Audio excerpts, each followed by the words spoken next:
Kami pada hari ini akan melakukan podcast tentang patrilineal dan matrilineal. Nama kelompok kami adalah Sanggar Kekerabatan.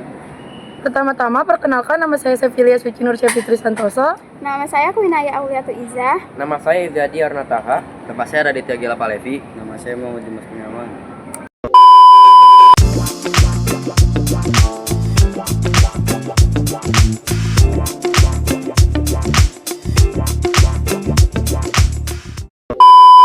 Assalamualaikum warahmatullahi wabarakatuh. Halo teman-teman, selamat datang di podcast Sanggar Kekerabatan. Nah, jadi pada hari ini kita akan mengobrol tentang sesuatu yang sangat menarik banget nih di dalam kehidupan sosial manusia, yaitu tentang sistem kekerabatan. Sebelumnya, perkenalkan, nama saya Raditya Gila Palevi, di sini sebagai host. Saya Izadi Arnataha sebagai narasumber. Saya Muhammad Dimas Kurniawan sebagai narasumber. Oke, jadi sistem kekerabatan ini bukan cuma soal siapa saudara kita, tapi juga bagaimana sebuah masyarakat mengatur garis keturunannya, warisan, hingga peran laki-laki dan perempuan di dalam keluarga. Nah, dua sistem yang paling terkenal yang ada di Indonesia ini adalah sistem kekerabatan patrilineal dan matrilineal. Keduanya itu mempunyai keunikannya yang masing-masing tersendiri, dan ternyata sampai sekarang masih ada dan bisa kita temui di beberapa daerah di Indonesia. Yuk kita bahas satu persatu. Aku mau tanya nih ke Izadi dulu, apa sih Izadi itu sistem kekerabatan? Sebelum masuk lebih dalam, kita harus mengetahui apa itu sistem kekerabatan.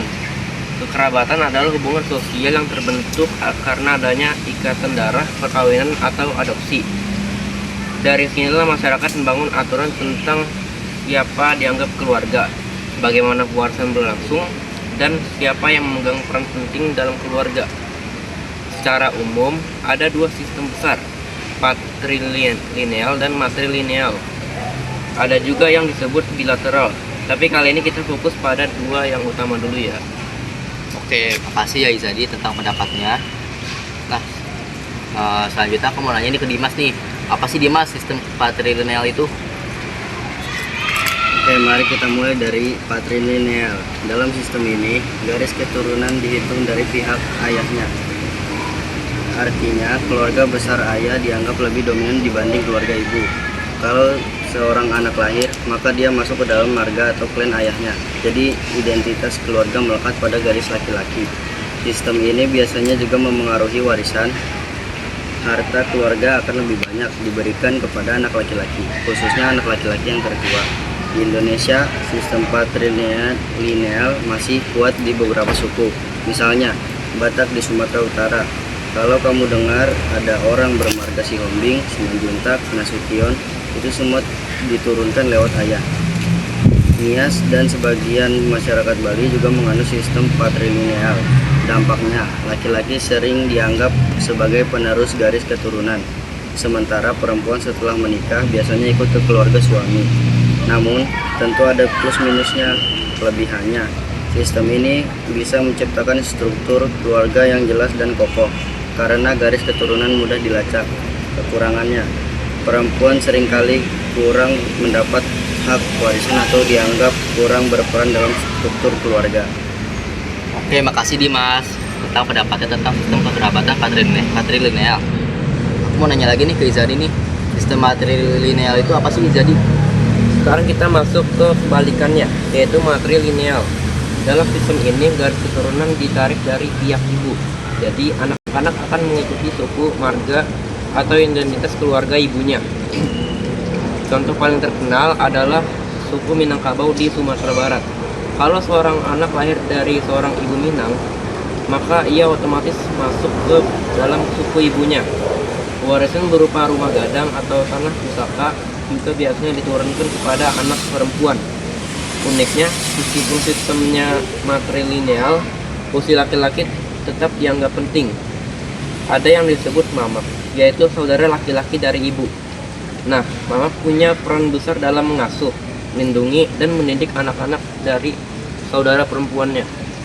Kelebihan dari sistem matrilineal adalah perempuan mendapat posisi yang kuat dalam keluarga, terutama soal warisan. Namun ada tantangannya juga, yaitu bagaimana menyeimbangkan peran laki-laki dan perempuan agar tidak terjadi konflik dalam pengambilan keputusan. Oke, makasih ya Izadi tentang pendapatnya tentang sistem kekerabatan matrilineal. Nah, sekarang aku mau membahas tentang perbandingan dan relevansi. Kalau kita bandingkan, matrilineal dan matrilineal itu kayak dua sisi koin yang sama-sama penting. Matrilineal itu menekankan ayah sebagai pusat garis keturunannya, sementara matrilineal itu menekankan ibu sebagai pusat garis keturunannya. Dalam kehidupan modern zaman sekarang, banyak masyarakat yang sudah mulai beralih ke sistem bilateral, yaitu mengakui garis keturunan dari ayah dan ibu keduanya sekaligus. Misalnya dalam pencatatan keluarga di KTP atau kartu keluarga, kita bisa melihat nama ayah dan ibu sama-sama tercatat sebagai nama orang tua. Tapi menariknya, tradisi matrilineal dan matrilineal ini masih dipertahankan dalam budaya lokal. Misalnya upacara adat, pembagian warisan tradisional, atau struktur sosial di desa-desa tertentu. Oke, jadi bisa kita simpulkan bahwa sistem kekerabatan baik patrilineal maupun matrilineal adalah cara masyarakat untuk menjaga identitasnya dan keberlangsungan budaya mereka. Patrilineal itu menekankan garis keturunan ayah, matrilineal itu menekankan garis keturunan ibu, dan keduanya pun punya peran penting dalam membentuk dan cara pandang kita terhadap keluarga.